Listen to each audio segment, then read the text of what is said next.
एक पुष्प होता है पारिजात का पुष्प, देखा है आप लोगों ने? पारिजात का पुष्प, उस पुष्प को तोड़ा नहीं जाता, तोड़कर अगर भगवान को चढ़ाया जाता है तो पारिजात का पुष्प फलित नहीं होता, दुख देता है। वो पुष्प का नियम है बाबा जी, वो पारिजात का पुष्प जमीन पे गिरे और उसको उठाया जाए, बिना धोए शिव जी को चढ़ाया जाए तो अनेक फल प्रदान कर देता है।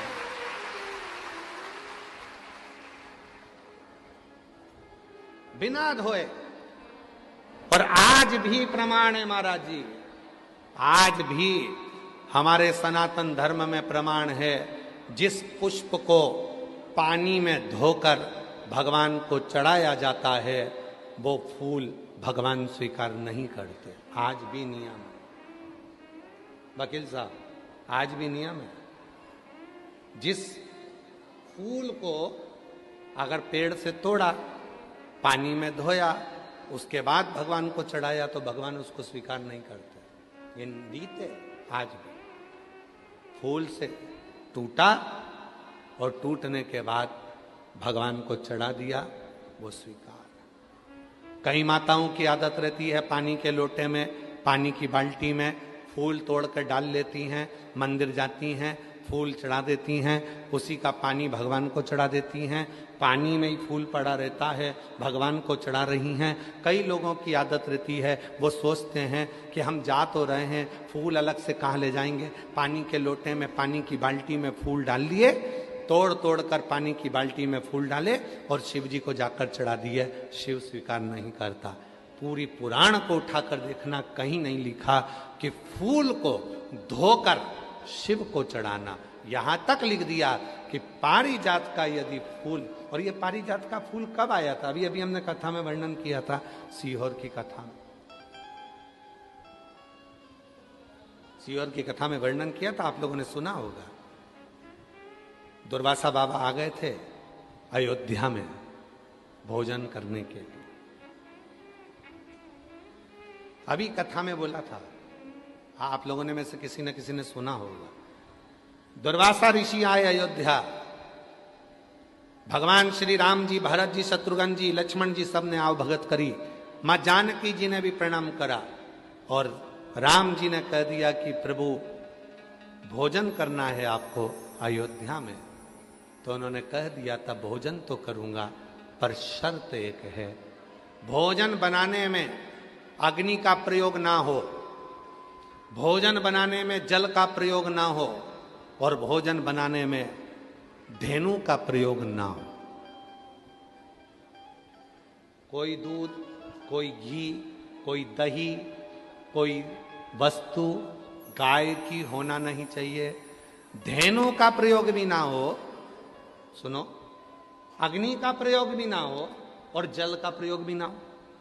अब हम चतुर्वेदी जी और अंबाला वाले आप दोनों की धर्म पत्नियों से कह दें कि बिना अग्नि का भोजन बनाना,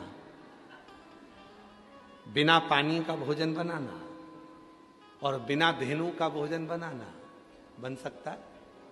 तो जीजी बोलेगी कि नहीं बन सकता। बेटी, बनेगा ही नहीं। आप में से कितने लोग हैं जो बिना पानी का भोजन बना सकते हैं, बिना अग्नि का भोजन बना सकते हैं, बिना धेनु का भोजन बना सकते हैं, बिना घी तेल का? और राम जी से क्या कह रहे हैं दुर्वासा जी कि मुझे अगर भोजन कराना है तो बिना अग्नि का, बिना पानी का और बिना धेनु का। और दूसरा, मैं सरयू जी का स्नान कर कर आऊंगा और भगवान शिव की पूजन करूंगा, तो मुझे वो पुष्प ला कर देना जिस पुष्प को अयोध्या और संसार के लोगों ने कभी नहीं देखा हो, कभी नहीं देखा हो। ऐसा पुष्प मुझे चाहिए अयोध्या में शिव जी की पूजन के लिए। दुर्वासा जी ने ये डिमांड रख दी। वो तो भगवान को धन्यवाद देना कि सीहोर वाला बाबा डिमांड नहीं रखता। दुर्वासा जी ने डिमांड रखी कि अग्नि में बना हुआ भोजन नहीं चाहिए, पानी से बना हुआ भोजन नहीं चाहिए, धेनु से निर्मित भोजन नहीं चाहिए, और वो फूल शिव जी की पूजन में चाहिए जो पूरी दुनिया ने ना देखा हो, पृथ्वी पर किसी ने नहीं देखा हो, वो फूल चाहिए, वो पुष्प।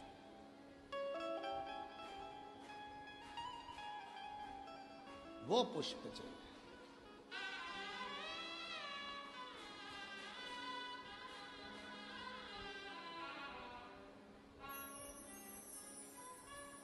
बहुत अच्छा है जो सीहोर वाला बाबा ज्यादा डिमांड नहीं रखता। ये जितने लोग सोशल मीडिया पे बोलते हैं ना कि बाबा इतनी डिमांड, बाबा इतनी डिमांड, तो ये तो छोटी मोटी है। भारी डिमांड होना चाहिए, हल्के फुल्के थोड़ी ना है। विश्वनाथ जी के बेटे हैं, शिव के पुत्र हैं, कोई छोटे मोटे। अब राम जी चिंता में पड़ गए।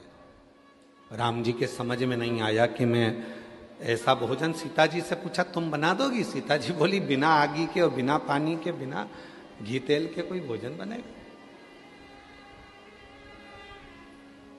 पूरे अयोध्या में दिखवाया ऐसा कोई फूल जिसको किसी ने नहीं देखा हो।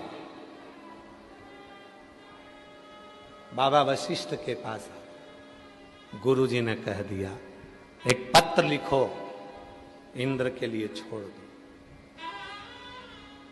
उस पत्र में लिखना 2 वृक्ष भेज दो, 2 वृक्ष, एक कल्प वृक्ष और दूसरा पारिजात का वृक्ष, 2 वृक्ष भेज। पत्र गया और वो पत्र इंद्र के चरणों में जाकर गिरा, तो पत्र पढ़ते से ही इंद्रदेव ने 2 वृक्ष भेजे। कौन कौन से वृक्ष भेजे? एक कल्प वृक्ष, एक पारिजात। कल्प वृक्ष इसलिए भेजा गया कि राम जी ने हाथ जोड़े कल्प वृक्ष के और कहा कि भोजन दे दो।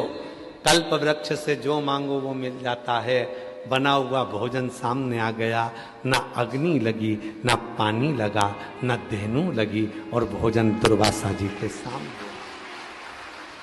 दूसरा पारिजात का वृक्ष आया, जिस पारिजात के फूल को किसी ने नहीं देखा था, वो राम जी ने दुर्वासा जी को दिया शिव जी को चढ़ाने के लिए। और वो फूल जो जमीन पर पड़े थे वो राम जी बीन कर दुर्वासा जी को दिए थे, शिव ने स्वीकार किए थे। शंकर भगवान उसी क्षण राम जी की साक्षी में कहते हैं सुनो राघव, आज भूमि पर पड़ा हुआ ये पुष्प तुम्हारे हाथ का स्पर्श पाकर मेरे पास आया है। आज के बाद संसार का मनुष्य जब पारिजात का फूल मुझे देगा तो वो तोड़ कर देगा तो फल नहीं मिलेगा, पर भूमि पर पड़ा हुआ देगा तो मैं राम के रूप में उसको स्वीकार करूं। राम जी के हाथ के पुष्प के बराबर पुष्प पारिजात का भूमि पर पड़ा हुआ पुष्प हो जाता है।